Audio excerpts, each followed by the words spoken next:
আসসালামু আলাইকুম ও রহমতুল্লাহি আবরকাতুহু। প্রত্যেক জাতি ধর্ম বর্ণ নির্বিশেষে প্রত্যেক মানুষকে জানাই আন্তরিক শুভেচ্ছা।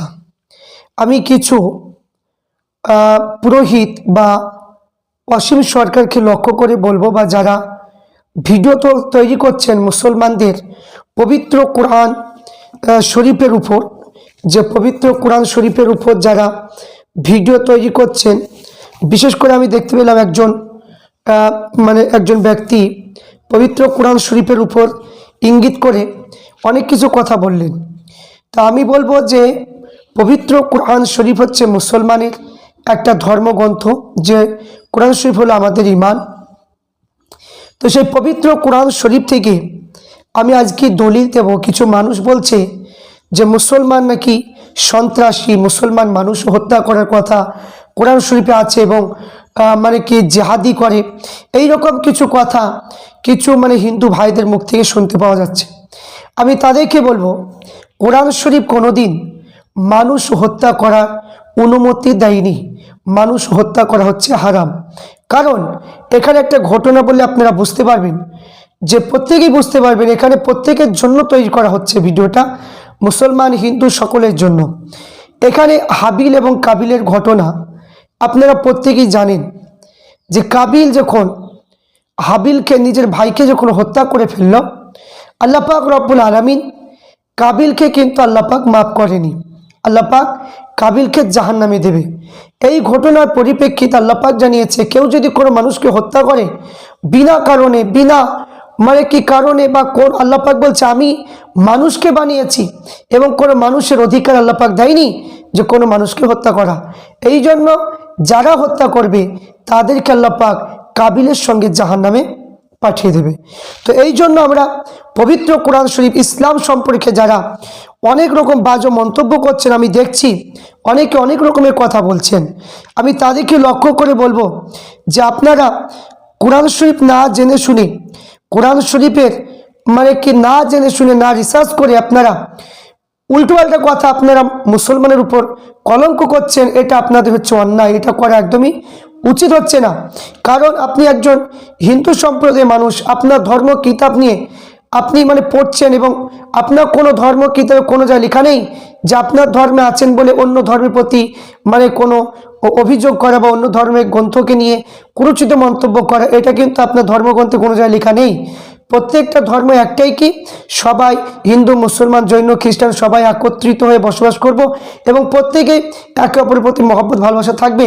কিন্তু এখানে যে অভিযোগগুলো মুসলমানের কোরআন শরীফ নিয়ে তুলছেন, তাদের জন্য যোগ্য জবাব, যে আমাদেরকে নাকি সন্ত্রাসী, জঙ্গিবাদ, আমরা নাকি মানুষ হত্যা করি, এই যে কথাগুলো তুলে ধরছে, এইগুলো একদমই ভুল কথা। তা আমি প্রথমে বলবো যে কোরআন শরীফে, যে এই যে কোরআন শরীফ, এই কোরআন শরীফের মধ্যে যে আয়াতটা আছে আপনারা প্রত্যেকে পড়বেন। আর অমুসলিম ভাইদেরকে বলবো, যারা হিন্দু ভাই যারা কোরআন শরীফ পড়ছেন, প্রত্যেককে বলবো অজু করবেন, পবিত্র হওয়া পরে তবে কোরআন শরীফ আপনারা স্পর্শ করবেন। কারণ এটা একদমই মুসলমানের প্রতি আপনারা ভাবাবেগে আঘাত করছেন। অপবিত্র অবস্থায় কোরআন শরীফ স্পর্শ করা একদম চলবে না, হারাম, এগুলো চলবে না। তো এখানে সূরা বানী ইসরাইল 15 পারা, সূরা বানী ইসরাইল, এই সূরা বানী ইসরাইলের মধ্যে আল্লাহ পাক রব্বুল আলামিন বলেছেন যে কি, ওয়ালা তাকুলুন নাফসাল লাতি হারামাল্লাহু ইল্লা বিল হক ওয়া মান কুতিলা মাজলুমান ফাকাদ জাআলনা লি ওয়ালিহি ওয়া সুলুনান ফালা ইয়াসরিফ বিল কতল ইন্নাহু কানা মানসুরান।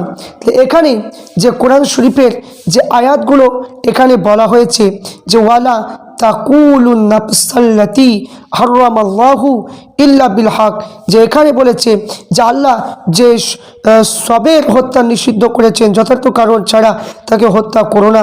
কেউ অন্যায়ভাবে নিহত হলে তার উত্তরাধিকারী তো আমি, এবং প্রতিকারের অধিকার দিয়েছি, কিন্তু হত্যার ব্যাপারে সে যেন বাড়াবাড়ি না করে, এবং সে সাহায্যপ্রাপ্ত হবে, এবং কি বললেন, সাহায্যপ্রাপ্ত হবে। এখানে যে কোরআন শরীফে বানী ইসরাইল 15 পারায় যে কথাটা বললেন, যে আল্লাহ যার হত্যা নিষেধ করেছেন এবং যথার্থ কারণে ব্যতি রেখে তাকে হত্যা করো না। তাহলে এখানে সূরা আনআম 151 নম্বর আয়াত, সূরা রব্বুল আলামিন সূরা আনআমের মধ্যে, পবিত্র কোরআন শরীফের সূরা আনআমের মধ্যে বলেছেন যে আপনার আয়াত নম্বর হচ্ছে 151 নম্বর আয়াত বা 150 থেকে শুরু। তাহলে এখানে বলেছেন, আল্লাহ পাক বলছে, কুল তাআলা আতলু মা হাররামা রাব্বুকুম আলাইকুম আলা তুশরিকু বিহি শাইয়্যা ওয়া বিল ওয়ালিদাইনি ইহসান। যে আল্লাহ পাক রব্বুল আলামিন বললেন, বলো যে এসো তোমাদের প্রতিপালক তোমাদের জন্য যা হারাম করেছে তোমাদেরকে পড়ে শোনায়, তোমরা তার কোনো শরীক করবে না এবং পিতামাতার প্রতি সদ্ব্যবহার করবে এবং তোমার সন্তানদের দরিদ্র ভয়ে হত্যা করবে না, যে দরিদ্রদের ভয়ে হত্যা করবে না, কারণ আমি তোমাদেরকে তাদের রিজিক দিয়ে থাকি। তাহলে এখানে কি বললেন, যে আল্লাহ পাক রব্বুল আলামিন বললেন যে পিতা মাতা সদ্ব্যবহার করবে, তোমরা তোমাদের সন্তানদেরকে যে দরিদ্রতা বলে ভয় করে হত্যা করবে না। তো কোরআন শরীফ থেকে হত্যা করার কথা এখানে নিষেধ করা হলো। তাহলে এখানে দেখেন যে পবিত্র কোরআন শরীফে সূরা বনি ইসরাইলের মধ্যে এখানে নিষেধ করা হলো যে আল্লাহ হত্যা করা নিষেধ করেছেন, এবং সূরা আনআমের মধ্যে আপনার 151 এবং 52 নম্বর আয়াতেও কিন্তু এই একই কথা বলা হয়েছে। তাহলে বনি ইসরাইলের মধ্যে যে আল্লাহ তাআলা যে 10টা বিষয় সরাসরি হারাম ঘোষণা করেছে, সেইগুলির মধ্যে হত্যা অন্যতম। তাফসীরের কিতাবের মধ্যে যা আদম থেকে নিয়ে রসুল পাক সাল্লাল্লাহু আলাইহি সাল্লাম পর্যন্ত নবী রসুলের বিধান বিষয়গুলো হারাম হিসাবে কার্যকর রাখা হয়েছে। এই জন্য মুফাসসিরিনগণ তাফসীরের মধ্যে বলেছেন যে এই আয়াত 10টা নিষেধ বিষয়ে উল্লেখ করা হলো। নিষেধের ব্যাপারে সকল নবী রসুল শরীয়তে ঐকমত পোষণ করে, তাই কোনো শরীয়তে এবং এই বিষয়গুলো রহিত হয়নি, তাই এখানে বর্ণনা করা হয়েছে। হাদিসের মধ্যে হযরত আব্দুল্লাহ ইবনে মাসউদ রাদিয়াল্লাহু তাআলা আনহু বলেছেন যে 10টা হারাম কাজ থেকে বিরত থাকো। রসুল ওসিয়তের ভাষায় বলেছে, যে ব্যক্তি ইচ্ছা করে রসুলের ওসিয়তের দৃষ্টি রাখতে ওসিয়তের উপর আনিত রিসালাতের ভিত্তি স্থাপন সে যেন পাঠ করে যে কুল তাআলাউ সম্পর্কে আয়াত, যে ওসিয়তে সূরা আনআমের 151 153 পর্যন্ত, কারণ এখানে তাফসীরকারকরা এখানে বর্ণনা করেছেন। তারপরে ওসিয়ত অনুযায়ী অন্যতম হলো একটা হত্যা করা হচ্ছে হারাম, মানুষ হত্যা করো না। এই 10টি বিষয়ের প্রতি মুসলমানের অবশ্যই করণীয় হলো এইসব হারাম কাজ সর্বদাই মুক্ত থাকা। তাই অন্যকে মুক্তি থাকা বিষয়ে শিক্ষা, জ্ঞান, পরামর্শ, দাওয়াত দেওয়া।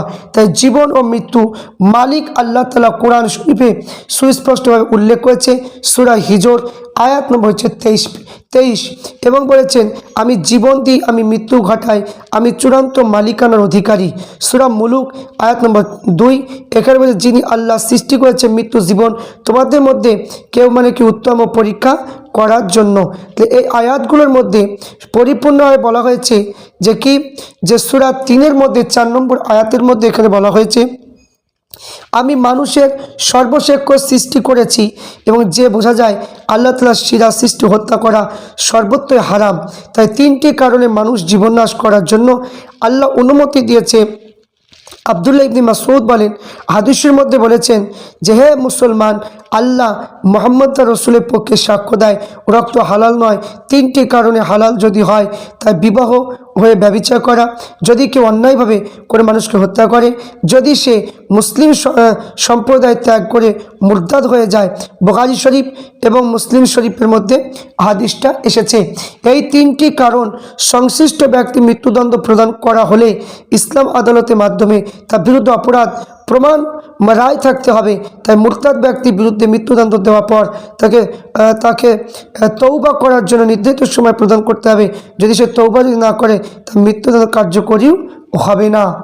মৃত্যু কি কার্যকরী হবে না। তারপর হত্যাকারী দুনিয়া এবং পরকালের শাস্তিটা, মৃত্যু যে যে এখানে যারা মানুষ হত্যা করে, যারা মানুষ হত্যা করে বেড়ায় তাদের জন্য যে আয়াতটা এখানে বলা হয়েছে দেখুন, সূরা বাকারা 178